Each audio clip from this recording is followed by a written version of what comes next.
好啦，咁呢，開始教呢個直線方程啦。咁但係呢，我哋想用一啲電子教學嘅方法去教呢課書啦。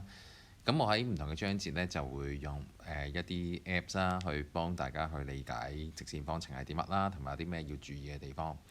咁教識你哋用之後呢，其實有一啲功課呢，我都希望你哋係可以透過 GeoGebra 或者 Decimal 去交翻俾我哋嘅。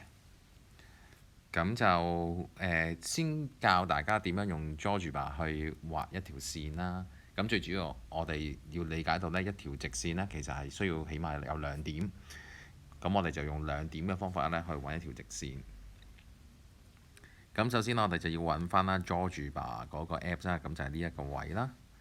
咁你撳佢呢，咁其實佢就有好多嘢可以玩嘅。咁先玩咗點樣揾兩點先。咁我哋就可以撳上面嗰條巴嘅第二個位啦。咁跟住呢，我哋就可以直接點喺嗰個坐標度啦。咁譬如我哋點一點，咁呢點 A 呢就係11啦。咁佢就喺呢一個左手邊呢個位置會出現咗啦。咁然之後呢，我哋呢亦都可以點多一點啊。譬如點多點33。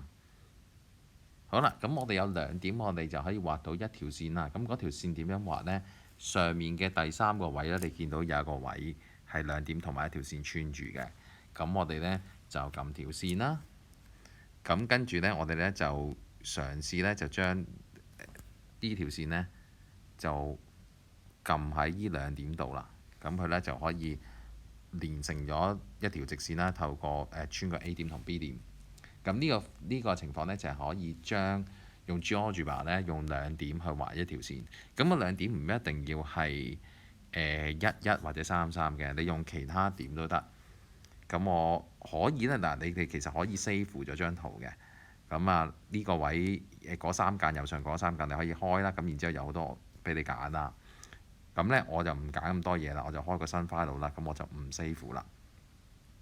咁我試多次，譬如今次呢，我要一點呢，就係呢一點，撳個點啦。咁然之後呢，就呢一點啦。咁唔好咁翹口插手啦，我哋就揀呢一點，負1同2啦。咁另外一點呢，我就揀呢度5同0啦。咁然之後我就撳上面嘅第三粒掣線啦，揀翻 line 啦。咁然之後呢，就揀你想聯繫嗰兩點嘅線啦。咁我揀呢兩點 A 同 B 啦。咁你就得出嗰條線啦。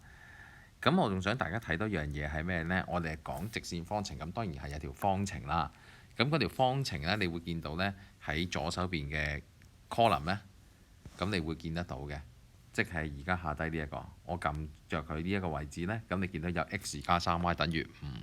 咁呢條線呢，就係穿過 A、B 兩點嗰個方程嚟嘅。當然之後我哋係要識得揾同埋即係有佢嘅用處啦。咁呢個就係先嚟第一部分，點樣用 GeoGebra去先畫兩點啦，然之後將兩點連成一條線。